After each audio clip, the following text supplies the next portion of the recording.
कृपया ध्यान दें एक बार। आज हमारे बीच में बहुत ही महान विभूति शाखा जी महाराज वृंदावन से, जिनका हमें आज सानिध्य मिल रहा है, आशीर्वाद मिल रहा है, तो मेरा सभी साथियों से निवेदन रहेगा कि आज के कार्यक्रम के उपलक्ष्य में गुरु जी हमारे बीच में मोटिवेशनल 2 शब्द रखेंगे। मैं विनती करूंगा गुरु जी से, सभी बस 2 मिनट के लिए इधर ध्यान जरूर दें, बातें उसके बाद जरूर कर ले, लेकिन थोड़ी देर के लिए 2 मिनट के लिए। आदरणीय गुरु जी की जय, श्री राधा रानी की जय, कालका माई की जय। जितने भी यहाँ पर रक्तदान करता अथवा इस रक्तदान शिविर में सदस्यगण आए हैं, मेरा हृदय से उनको साधुवाद है और आशीर्वाद है। 1 मिनट के लिए सही आप जरूर ध्यान देंगे। हम लोग कली काल में जी रहे हैं। 4 युगों में कली सबसे छोटा है, कलयुग सबसे छोटा है, सबसे छोटी आयु है। कितनी? बैठ जाइए आप। कलयुग की 4,32,000 की आयु है। 4,32,000 वर्ष की कलयुग की आयु है। उसका दुगना कर दोगे तो द्वापर की आयु हो जाएगी, और द्वापर की आयु जो है उसमें कलयुग की और जोड़ दीजिए तो वो त्रेता की आयु हो जाती है, और त्रेता की में भी कलयुग की फिर जोड़ दीजिए तो सतयुग की आयु हो जाती है। 4,32,000 और 4,32,000 जोड़ेंगे तो वो द्वापर की आयु होगी। फिर उसमें 4,32,000 जोड़ दीजिए, वो त्रेता की आयु हो गई, और फिर उसमें 4,32,000 जोड़ दीजिए तो वो सतयुग की आयु होगी। ये युग की उम्र मैं इसीलिए बता रहा हूँ, और युग की चर्चा इसीलिए कर रहा हूँ क्योंकि कलयुग में हम धर्म की वृद्धि कैसे कर सकते हैं, हम सेवा को कैसे आगे बढ़ा सकते हैं। कलयुग में सेवा का, धर्म का वृद्धि करने का साधन क्या है। इस संदर्भ में मैंने कलयुग का, सतयुग का, त्रेता का, द्वापर का नाम लिया। सतयुग में धर्म के 4 चरण थे। कितने? आप में से किसी को मालूम है? सतयुग में धर्म के 4 चरण थे। धर्म के 4 चरण ही होते हैं, जिनके नाम है सत्यम, शौचम, दया और दानम। सत्य, पवित्रता, दया और दान, ये सतयुग में 4 चरण थे धर्म के। यानी सतयुग में धर्म तंदुरुस्त रहता है, एकदम अपने चारों पैरों पर खड़ा होता है। त्रेता आया तो 1 चरण घट गया, सत्य चला गया। कितने चरण रह गए? कौन कौन से? पवित्रता, दया और दान। द्वापर आया, 1 चरण और घट गया। कितने चरण रह गए? दया और दान। द्वापर में 2 ही चरण रह गए, और द्वापर के जाते ही भगवान श्री कृष्ण के जाते ही कलयुग प्रारंभ हो गया। तो कलयुग में धर्म का 1 ही चरण रह गया। कौन सा? केवल दान। समझ रहे हैं आप? यानी दान किसी भी प्रकार का कलयुग में होगा तो धर्म की वृद्धि होगी। आप धर्मात्मा निश्चित कहलाएंगे जितने समय के लिए आप दान कर रहे हैं। तो बाकी समय में आप कुछ भी कर रहे हैं वो एक अलग विषय बन जाता है, लेकिन दान जितने समय तक आप कर रहे हैं उतने समय के लिए आप धर्मात्मा हैं। आपने धर्म की वृद्धि के लिए सहायता की है, योगदान किया है। अब ये जो रक्तदान कर रहे हैं, ये आप धर्म की वृद्धि कर रहे हैं।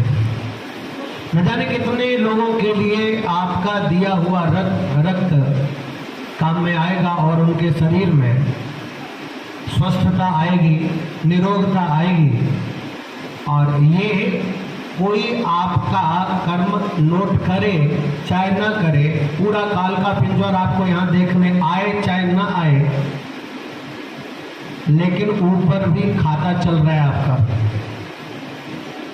और ऊपर खाते में आज क्या किया हुआ आपका ये सत्कर्म, आपका ये दूसरों के लिए, गरीब लोगों के लिए, मरीजों के लिए, रोगियों के लिए जो रक्तदान किया जा रहा है, ये आज गोल्डन अक्षरों में लिखा जाएगा,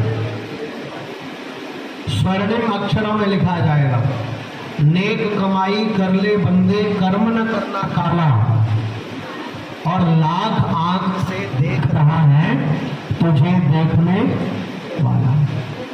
अब आप इन कैमरों की दृष्टि से भले ही बच जाओ, आप सभी कैमरों में कैद हो पाओ चाहे न हो पाओ, लेकिन आज भगवान की दृष्टि में आप कैद हो गए।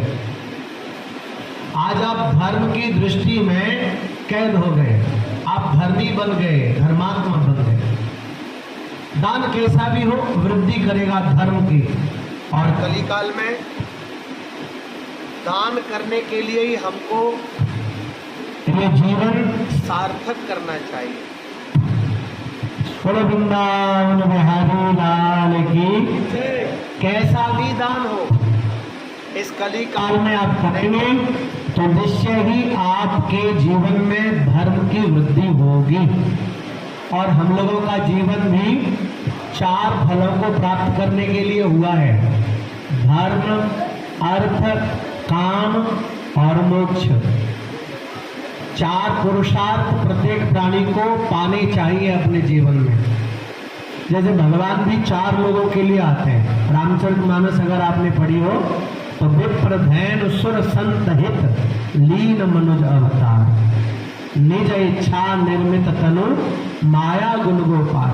भगवान भी इस धरती पे अवतार लेते हैं तो उनके आने के भी 4 कारण हैं, ब्राह्मण, गाय, संत और देवता। और वैसे ही हम लोगों के भी 4 हेतु हैं, कारण हैं इस संसार में आने के, धर्म, अर्थ, काम, मोक्ष। जितना हो सके धर्म की वृद्धि करो, जितना हो सके अर्थ को समझो, जीवन के अर्थ को समझो। और दूसरी बात, जीवन में अर्थ भी प्राप्त करो। और तीसरा, काम, ऐसी कोई भी कामना शेष न रह जाए कि हमें दूसरा जन्म लेना पड़े। इसी जन्म में ऐसा पुरुषार्थ करो कि हमारी सभी कामनाएं इसी जन्म में पूर्ण हो जाए, आगे के लिए कोई पेंडिंग न रह जाए, नहीं तो फिर जन्म लेना पड़ेगा। और चौथा, मोक्ष, मुक्त होना, मन से आसक्ति का खत्म होना, मन में किसी के भी प्रति लगाव ना रह जाए अंतिम समय में, यही मुक्त होना है। तो इन 4 कार्यों के लिए हम लोगों का जन्म हुआ है, जिनमें से आज पहला धर्म आप लोग कर रहे हैं। और मेरा हृदय से आशीर्वाद है, साधुवाद है। मैं तो वृंदावन के लिए प्रस्थान कर रहा था, रात्रि को भाग सिंह जी का फोन आया कि गुरुजी चाहे 5 मिनट के लिए आओ। कल परवाणु में भागवत कथा का समापन हुआ तो वृंदावन के लिए निकल रहे थे। तो भाग सिंह जी चूँकि हमसे कई सालों से जुड़े हुए हैं तो इनका आग्रह टाल नहीं सके, तो ठाकुर जी की कृपा से आना पड़ा।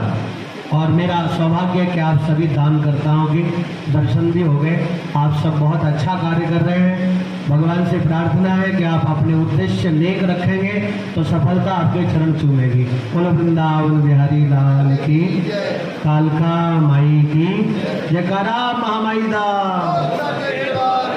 जयकारा, वीर बजरंगी। और आज जिनके जन्मदिन के उपलक्ष्य में आप ये आयोजन रख रहे हैं, मैंने इनकी चर्चाएं सुनी है। उम्र तो मेरी इतनी नहीं है कि मैंने इनको देखा हो, और ना ही कभी ऐसा अवसर बना, क्योंकि मेरा रूट ही अलग है। तो प्रशंसा बहुत सुनी है, बड़े बड़े पॉलिटिकल लोगों से भी सुना है। देवीलाल जी का जो चरित्र रहा है वो अच्छी सोच के लिए जाने जाते थे, और सोच ही अच्छे भविष्य का निर्माण करती है। इंसान अपनी सोच को पवित्र कर ले तो निश्चय ही वो समाज में सेवा का बड़भागी बनेगा। समाज उसको फिर ठुकराता नहीं है। जिसकी सोच अच्छी होती है समाज उसको स्वीकार करता है। और देवीलाल जी ने अपने जीवन में सोच अच्छी रखी और समाज में कुछ करने का दमखम रखा, समाज ने उनको आदर दिया।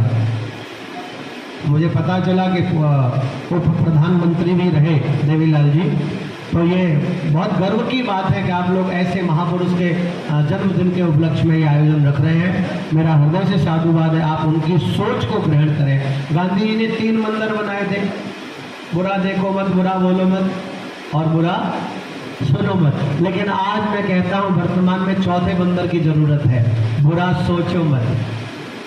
क्योंकि सोच से ही बुरा देखते हैं, सोच से ही बुरा सुनने की इच्छा होती है और सोच से ही बुरा बोलने की इच्छा होती है। तो सोच अच्छी रखें और सोच अच्छी रहेगी तो निश्चय ही सफलता हमारे आगे आगे रहेगी। बोलो जय श्री कृष्ण। एक बार हाथ उठा करके कहो जय जय श्री राधे, जय जय श्री राधे, जय जय श्री राधे। आज आप यहाँ ब्लड डोनेशन कैंप में आए हैं, तो इसके बारे में आप क्या जानकारी देंगे?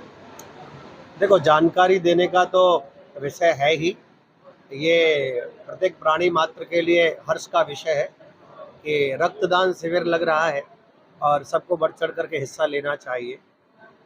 जिनके भीतर सामर्थ्य है उनको अवश्य रक्तदान करना चाहिए। न जाने कौन सी घड़ी रक्त किसी के कार्य आ जाए और वो आपका नाम उसके शरीर से जुड़ जाए। निश्चय ही एक बूंद भी किसी के शरीर में जाएगी तो आपका नाम इतिहास में दर्ज जरूर होगा। हम ज़्यादा नहीं कर सकते, थोड़ा थोड़ा तो कर सकते हैं और थोड़ा थोड़ा करने के लिए शिविर लगाया जाता है। बहुत साधुवाद की बात है हमारे भाग सिंह भैया के लिए कि इन्होंने रक्तदान शिविर का अपने पूरे मित्र मंडली के साथ, पूरे अपने परिकर के साथ में आयोजन किया है। बूंद बूंद से घड़ा भरता है, कहावत सुनी होगी आप लोगों ने। 2 चिड़िया वृक्ष पे बैठी थी, गांव में आग लग गई। एक चिड़िया बोली कि बहन, गांव में आग लगी है, गांव का दाना पानी हम लोग चुनते हैं, क्यों ना हमको भी आग बुझाने में मदद करनी चाहिए। दूसरी चिड़िया बोली तो पागल हो गई है, भाई हमारे आग बुझाने से आग बुझेगी क्या? तो पहली वाली चिड़िया का मन नहीं माना। और देखो, मन की ही बात है, सेवा मन का विषय है, तन का विषय तो बाद में है। पहले मन होना चाहिए सेवा करने के लिए। पहली चिड़िया उड़ी और बोली मैं नहीं रुकूंगी, मैं तो जाऊंगी। और वो उड़ी गांव वालों के संग में अपनी चोंच में पानी भरती और आग जहां लगी हुई थी वहां जल डालती। कुछ ही समय में आग बुझ गई और वो डाली पे आकर के बैठ गई। दूसरी वाली बोली आ गई, क्या कर लिया तूने, कौन सा जंवर कर लिया तूने, मना किया था ना मत जा। तो पहली वाली चिड़िया ने कहा बहन, मैंने किया तो कुछ नहीं, ये बात तो ठीक है, लेकिन एक बात जरूर है, इतिहास में जब जब आग बुझाने वालों का नाम आएगा तो उनमें मेरा नाम जरूर आएगा। किया कुछ नहीं है, बहुत अल्प किया है, सूक्ष्म किया है, लेकिन इतिहास में जब भी आग बुझाने वालों का नाम आएगा तो मेरा नाम जरूर आएगा। बस यही है, हम जैसे भी करें, जितना भी करें, पर करें जरूर, थोड़ा ही सही पर करें जरूर। इस दान में, रक्तदान शिविर में भाग लेने के लिए सबको मेरा आशीर्वाद है और साधुवाद है। आप लोगों को भी बहुत बहुत धन्यवाद कि आप मीडिया के माध्यम से इस आयोजन को आगे बढ़ा रहे हैं।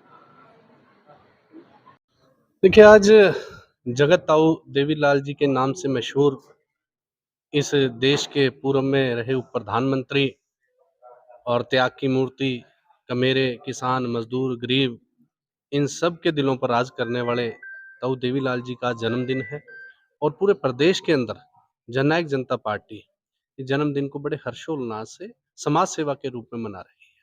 आज 2 जगह कैथल व दादरी में स्वर्गीय ताऊ देवीलाल जी की प्रतिमा का अनावरण होगा और पूरे प्रदेश के अंदर क्या, देश के अन्य हिस्सों में भी, आज विदेश तक में भी ताऊ देवीलाल जी की जयंती बड़ी धूमधाम से मनाई जा रही है। उसी उपलक्ष्य में सुबह पंचकुला ताऊ देवीलाल स्टेडियम में जो उनकी प्रतिमा है उस पर माल्यार्पण करके कालका पहुंचे और कालका आज के फार्म में, क्योंकि ब्लड डोनेशन कैंप का हमने इसलिए तय किया आज के शुभ अवसर पर कि कालका पिंजौर के अंदर डेंगू की जो महामारी है ये बहुत ज़्यादा फैल चुकी है और हमारे बहुत से नौजवानों को ये बीमारी ले चुकी है। तो जो जो डॉक्टर्स इसका परहेज़ बताते हैं, मेरी सभी से विनती वो भी करें। और आज ब्लड डोनेशन कैंप में जो जो ये रेयर ब्लड ग्रुप हैं उनको हम रिज़र्व रखेंगे और आज ब्लड डोनेशन कैंप उसके साथ चलेगा।